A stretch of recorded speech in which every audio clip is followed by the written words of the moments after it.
A father leads detectives to a place he says holds the answer, and investigators find nothing.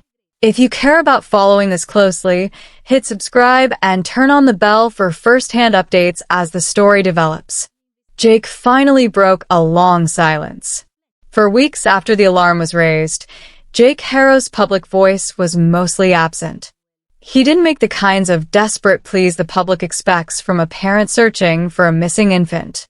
Then, in a sudden turn, he guided investigators to a site he claimed would answer the worst questions. That moment, a father escorting police to a place he said contained the truth, changed the dynamic of the probe overnight. It was a scene that asked more than it answered. Why lead police there now, after weeks of apparent cooperation and quiet?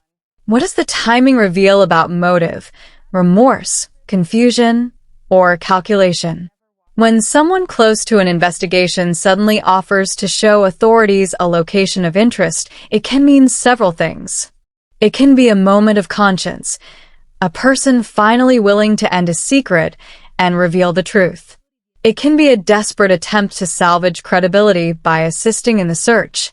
Or it can be a carefully staged move meant to redirect attention, buy time, or create a media-friendly image of cooperation. In this case, the offer came after intense public scrutiny, weeks of unanswered questions, and increased pressure from law enforcement. Details posted by local news outlets and captured in police statements show a complex choreography. Officers, K-9 units, and forensic teams assembled. The father stood with detectives as the search unfolded. Cameras and witnesses recorded the exchange. The sight of a father with law enforcement at a remote spot naturally drew emotional reactions, relief from a few, skepticism from many, and a tidal wave of online discussion. Psychologically, a guided search by a suspect or person of interest is never straightforward to interpret. Investigators treat such gestures with caution, accepting cooperation but also testing it rigorously.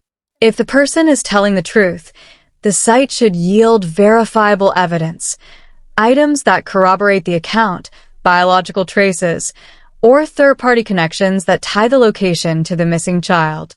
If nothing is found, the gesture can backfire, deepening suspicion that the person knew more than they disclosed or that the act was part of an effort to stage involvement without producing outcomes. For the community, it is wrenching. Hope briefly flares that the mystery will be resolved, only to be replaced by more anxiety when the search comes up empty. Months and years of criminal investigations show a pattern. Cooperation that produces verifiable results can reduce suspicion. Cooperation that produces no results often increases it. That is not to say the person who led the search is necessarily guilty. People make errors, give misleading directions under duress, or misremember. But when that suggested location yields nothing, investigators must redouble efforts to reconcile the newfound claim with the absence of physical evidence. Was the location misremembered? Was it a smokescreen? Or was it a moment of truth that failed simply because the evidence had been removed or had deteriorated? Those questions are now a large part of the case file, and detectives will be methodical about answering them. Investigators found nothing at the site Jake identified.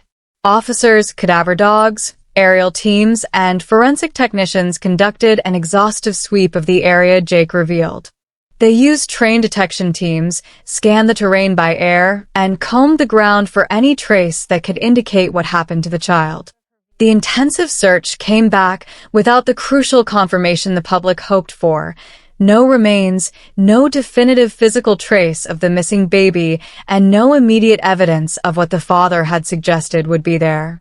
That absence deepened the mystery rather than resolving it. When a directed search turns up empty, investigators face multiple operational and interpretive challenges.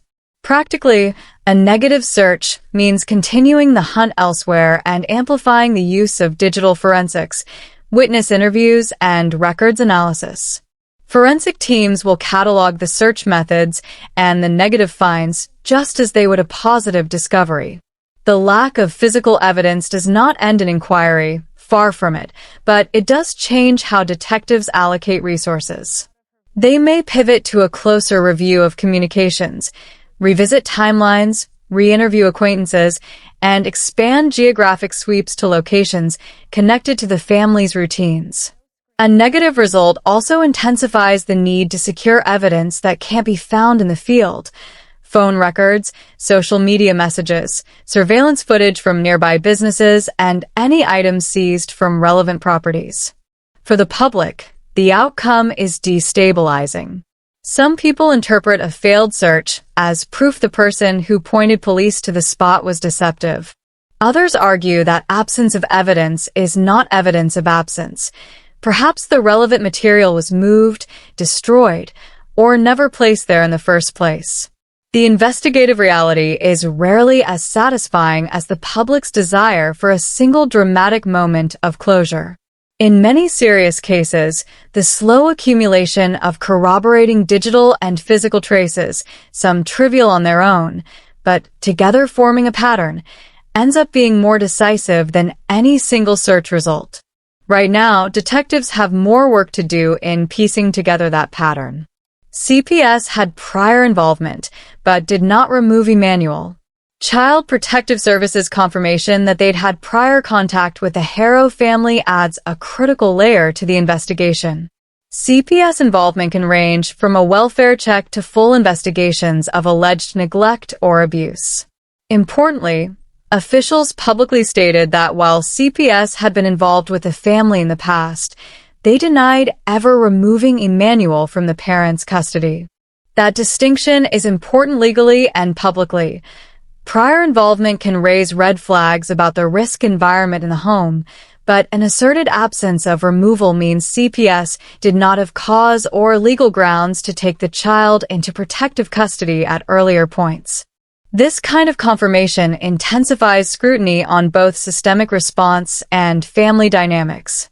On one hand, child protection agencies operate under strict legal standards for removal. They must demonstrate immediate danger or a failure to provide essential care to justify removing a child. Those standards can be high, and many cases of ongoing concern do not meet the legal threshold for removal. On the other hand, the community often expects protective services to have done more if a later tragedy occurs.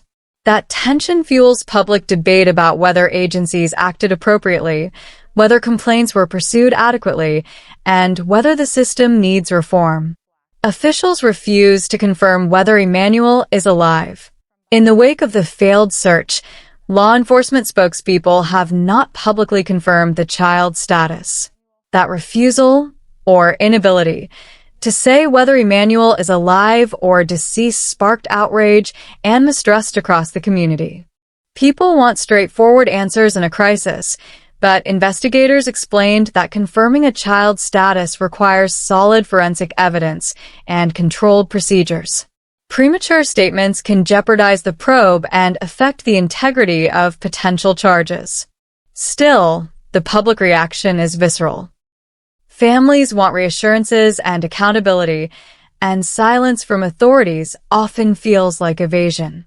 From a procedural perspective, law enforcement often limits what they disclose for several reasons: protecting investigative integrity, preventing tip contamination, and ensuring that ongoing legal processes are not prejudiced. Yet opacity has consequences. When officials say little, public imagination fills the void, sometimes with accurate leads, sometimes with harmful speculation and conspiracy. That dynamic increases pressure on detectives to both work rapidly and explain enough to sustain public trust, a balance that is difficult, especially in cases involving a child. Rebecca, once vocal, has gone quiet. Early in the case, Rebecca publicly begged for help and described a traumatic sequence of events. But after the investigation shifted, her public statements declined, and she largely withdrew from media-facing appearances. People read that silence in many ways as the sign of someone fearful and controlled, as the move of someone following counsel, or as the behavior of someone implicated, and avoiding further comment.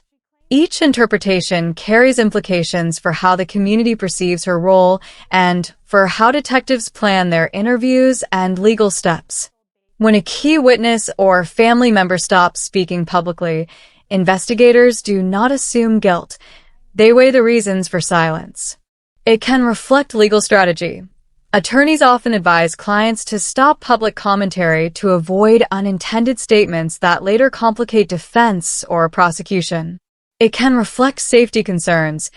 Victims of coercion sometimes fall quiet because speaking out increases danger. Trauma is another common cause. Severe stress can lead to fragmented memory or avoidance of public retelling. The investigators must separate these possibilities carefully, using impartial, trauma-informed interviews and by correlating comments with other evidence. Forensics were thorough, but results remain private. Law enforcement conducted a variety of forensic searches, field sweeps with cadaver dogs, aerial passes, and examinations of locations tied to the family's movements. They also seized at least one vehicle and carried out search warrants at residences connected to the investigation. Those steps are routine in high-stakes missing persons and potential homicide cases, intended to build an irrefutable chain of evidence that can be presented in court. Yet authorities have not yet publicly released the bulk of forensic findings. That non-disclosure is standard in many active criminal probes, but it has the collateral effect of fueling cover-up theories among a public hungry for answers. Forensic work is meticulous and time-consuming. Lab results, DNA testing, and complex digital analyses can take days to weeks, and investigators often hold back full disclosure to preserve investigatory advantages. Public patience is limited, however, and lack of timely information frequently feeds the rumor mill, turning speculation into fact on social platforms. Community reaction exploded online. Social media lit up as soon as news of the guided search spread.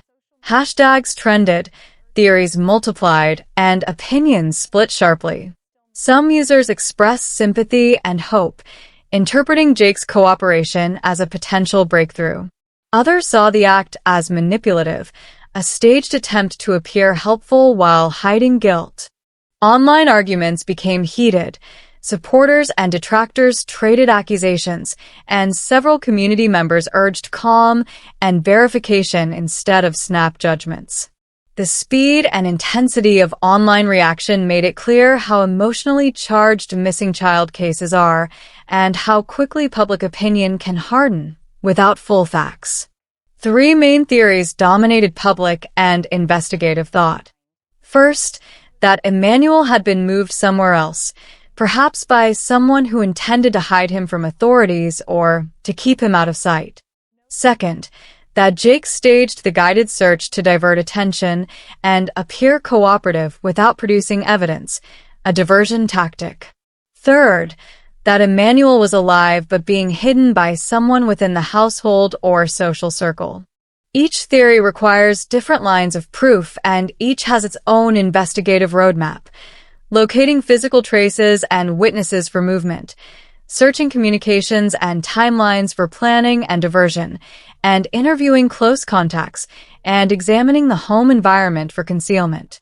Investigators' silence about evidence suggests deeper truths may be withheld. When detectives keep details confidential, it's often strategic, preserving the integrity of the investigation. But lack of transparency also leaves space for speculation about what authorities know and why they are not telling. That perceived secrecy has amplified calls for independent oversight and for the public to stay engaged in pressing for answers. This case highlights systemic gaps and a desperate effort to keep a child's name alive. Between the public's demand for answers and the legal system's need for rigor, there is an uncomfortable tension. Families, neighbors, and activists urge constant attention so that the case does not fade. Investigators warn against leaking details that could spoil evidence. The combined message is clear. This is a complex, painful investigation that needs public help and patience, but it also needs scrutiny to ensure transparency and justice. Takeaways. Jake's sudden cooperation raises questions about intent and timing. CPS's confirmation of prior involvement, but denial of removal complicates public expectations of what agencies could have done. Rebecca's silence remains a crucial and ambiguous element. The slow release of forensic information intensifies mistrust. Above all, public pressure, credible tips, and patient insistence will be vital to keep the case moving and to prevent it from falling into silence. If you have verifiable information about locations, vehicles, or footage connected to Emmanuel or the family's movements in the days around August 14th, please contact the San Bernardino County Sheriff's Office immediately. A single credible tip can change the course of an investigation.